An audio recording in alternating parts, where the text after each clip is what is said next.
जय माता दी दोस्तों, आप सभी का आपके अपने चैनल आसान राह में हार्दिक स्वागत है। मैं हूं अपर्णा। दोस्तों, गुप्त नवरात्रि के चौथे दिन मां भुवनेश्वरी की पूजा अर्चना की जाती है। मां भुवनेश्वरी को 10 महाविद्याओं की चौथी महाविद्या के रूप में पूजा जाता है। तो आज हम जानेंगे इस वीडियो में गुप्त नवरात्रि की चौथी महाविद्या मां भुवनेश्वरी की कथा, पूजा विधि, मंत्र और उपाय और मां भुवनेश्वरी की पूजा का महत्व। तो दोस्तों, वीडियो शुरू करने से पहले आपसे एक अनुरोध है, अगर अभी तक आपने मेरे चैनल को सब्सक्राइब नहीं किया है तो प्लीज़ सब्सक्राइब कर लीजिए ताकि आपको मेरे हर नए वीडियो की नोटिफिकेशन मिल सके। और कमेंट में जय माता दी अवश्य लिखिए। माता रानी आप सभी की मनोकामनाएं पूर्ण करेंगी। दोस्तों, माता भुवनेश्वरी को 10 महाविद्याओं की चौथी देवी माना जाता है।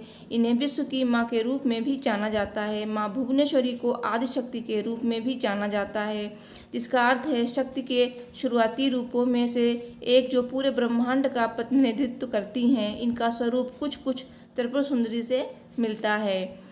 भुवनेश्वरी साधना सभी प्रकार के सांसारिक सुखों को प्राप्त करने के लिए की जाती है। इनकी पूजा से संतान, धन, ज्ञान और भाग्य में वृद्धि होती है। माता भुवनेश्वरी को देवी पार्वती की सगुण रूपा भी कहा जाता है। इसलिए माँ भुवनेश्वरी की पूजा को आषाढ़ मास की नवरात्रि में अधिक महत्व दिया जाता है। अब जानते हैं माँ भुवनेश्वरी की पूजा विधि।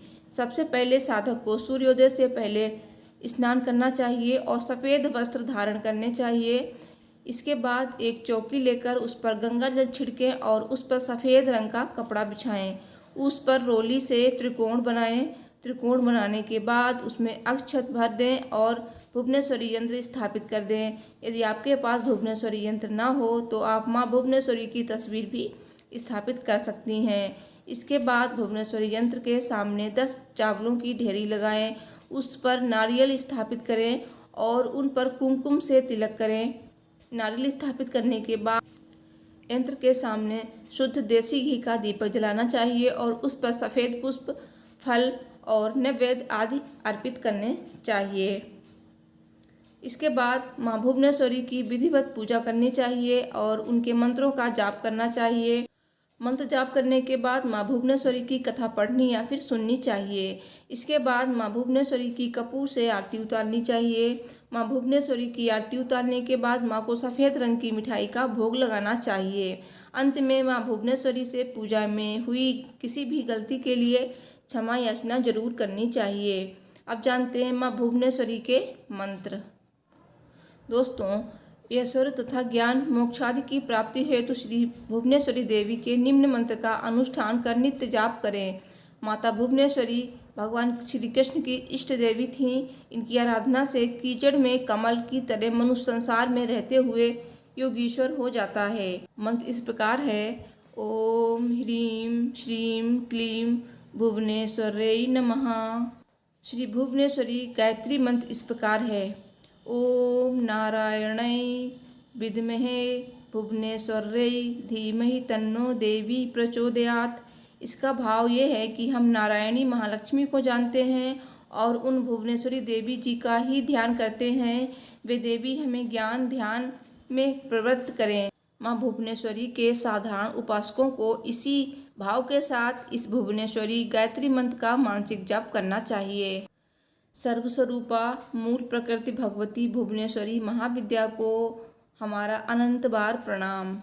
अब सुनाते हैं आपको माँ भुवनेश्वरी देवी की कथा। बोलिए माता भुवनेश्वरी की जय।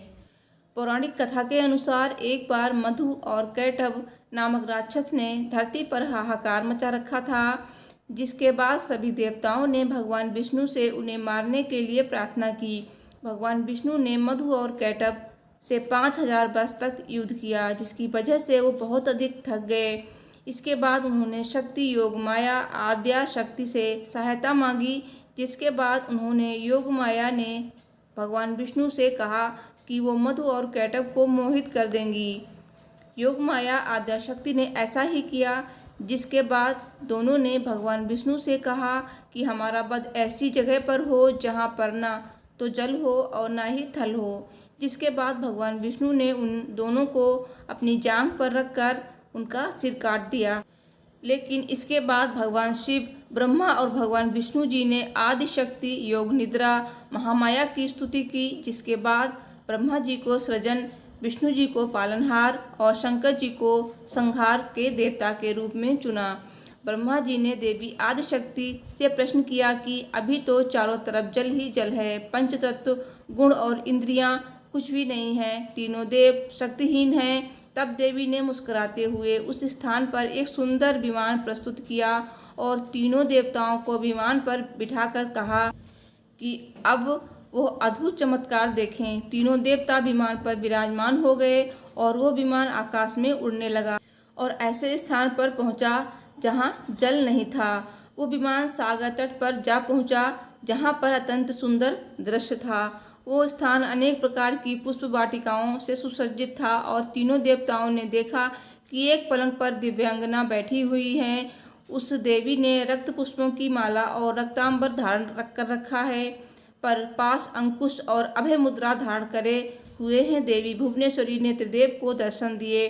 देवी भुवनेश्वरी की कांति सहस्त्र उदित सूर्यों के प्रकाश के समान थी। ये सब देखकर भगवान विष्णु समझ गए और उन्होंने कहा कि ये साक्षात देवी जगदम्बा महामाया हैं। तीनों देवों ने माँ भुवनेश्वरी की स्तुति करी और उनके चरणों के निकट गए। तब उन्होंने देखा कि देवी के चरण कमल के नख में संपूर्ण जगत व्याप्त है और वो संपूर्ण ब्रह्मांड की जननी है। सब बोलिए माँ भुवनेश्वरी की जय, माता दुर्गा की जय। दोस्तों, अब जानते हैं माँ भुवनेश्वरी की पूजा के अद्भुत उपाय। दोस्तों, देवी भुवनेश्वरी की विभिन्न प्रकार से पूजा करें। चावल के आटे से निर्मित दिए में शुद्ध घी का दीपक करें। देवी पर सफ़ेद फूल चढ़ाएं। देवी पर सफ़ेद चंदन से तिलक करें। चंदन की धूप करें और इत्र अर्पित करें। मीठे चावल का भोग लगाएं। तत्पश्चात बाएं हाथ में कौड़ी लेकर दाएं हाथ से मोती की माला अथवा सफ़ेद चंदन की माला से देवी के इस अद्भुत मंत्र का यथासंभव जाप करें। मंत्र इस प्रकार है: हूँ ह्रीं ह्रीं दारिद्र्य नाशिनी भुवनेश्वरी ह्रीं ह्रीं हूँ फट। जाप पूरा होने के बाद कौड़ी सफ़ेद कपड़े में बांधकर घर की उत्तर दिशा में स्थापित करें तथा माला संभालकर पूजा घर में रख लें। बची हुई सामग्री को जल प्रवाह कर दें। इस प्रकार साधना से दुखों का नाश होता है, निश्चित ही दरिद्रता दूर होती है, व्यक्ति ऐश्वर्यवान होकर जीवन के संपूर्ण सुख भोगता है। दोस्तों, वीडियो पसंद आई हो तो प्लीज़ लाइक शेयर कीजिए, कमेंट में जय माता दी लिखिए। Thanks for watching. हर हर महादेव। जय माता दी।